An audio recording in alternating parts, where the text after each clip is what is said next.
अमीर जमात इस्लामी हाफिज नईमुर रहमान कहते हैं ग़ज़ा को मलबे का ढेर बना दिया गया। इसराइली बमबारी से 28,000 बच्चे शहीद हो चुके, 10,000 अफराद अब भी लापता हैं। इसराइल के खिलाफ अक़वाम आलम का जो भी रद्द-ए-अमल है उसे नहीं होना चाहिए था। इंसानी हुकूक का सबसे बड़ा चैंपियन कहलाने वाला अमरीका है। हमसे कहते हैं कि हम इसराइल के खिलाफ कुछ करेंगे तो हम तो बहुत दूर हैं।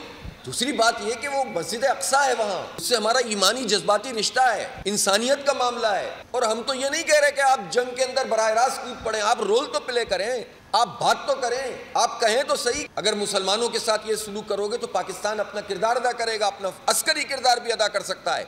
और जोड़ें अस्करी ममालिक, जितने भी ममालिक हैं उनकी अस्करी ताकतों को। ये तो कर सकते हैं कि प्राइम मिनिस्टर लाइक माइंडेड ममालिक का इजलास बुलाएं। ये तो कर सकते हैं कि जिसमें आप आर्मी चीफ्स का इजलास बुलाएं। ये मईशत किसने तबाह की है? ये मईशत हमारे हुक्मरान तबके ने तबाह की है। सब्सक्राइब करें और बेल दबाएं ताकि कोई खबर रह न जाए।